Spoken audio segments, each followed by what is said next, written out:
என்ன ஹேமா, ஏன் பயந்துருக்க? ஏன் உனக்கு இப்படி வேர்த்து கொட்டுது? இந்த நேரத்துல எதுக்கு வெளியே ஓடி வந்த? ஒண்ணும் இல்ல அத்தை, என்ன பத்தி விடுங்க அத்தை. நீங்க என்னமோ ரொம்ப பயந்து போன மாதிரி வந்திருக்கீங்க. என்ன ஆச்சு? இந்த நேரத்துல நீங்க எதுக்கு வெளியில வந்தீங்க? என்னமோ கெட்ட கனவு வந்துச்சுமா.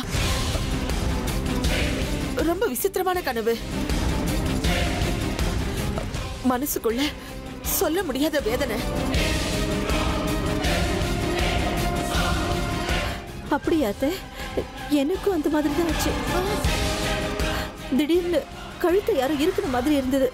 அதுக்கப்புறம் எல்லாம் இருட்டாயிடுச்சு. அதேதான், எனக்கும் அதேதான். எல்லாமே ஒரே மங்களாதான் எனக்கு தெரியுது. கண்ணு திறந்து பார்த்தா எல்லாத்தையும் மறந்துட்டேன். எதுவுமே ஞாபகத்துல இல்ல.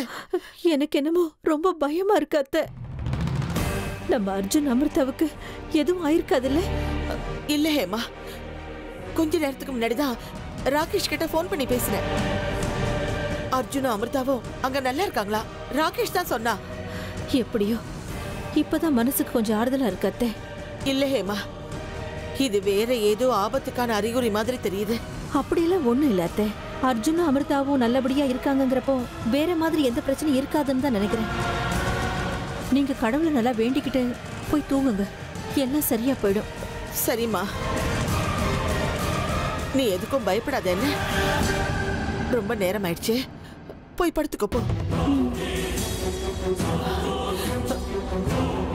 நீங்க போய் படுத்துக்கோங்க.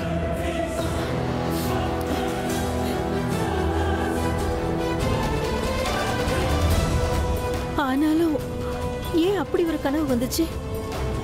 கடவுளே, என் பிள்ளையும் மருமகளும் பத்திரமா வீட்டுக்கு வந்து சேர்ற வரைக்கும் அவங்களுக்கு எதுவும் ஆகாம நீதான் பாத்துக்கணும்பா. அர்ஜுன், இந்த அமிர்தாவை அடைஞ்சிட்டேன்னு சந்தோஷத்துல கனவு கோட்டெல்லாம் கட்டினல்ல, இந்த அமிர்தா அவ்வளவு சுலபமா யார் கைக்கும் சிக்க மாட்டாடா. ஏன்னா நான் பழி வாங்க துடிக்கிற நாகராணி.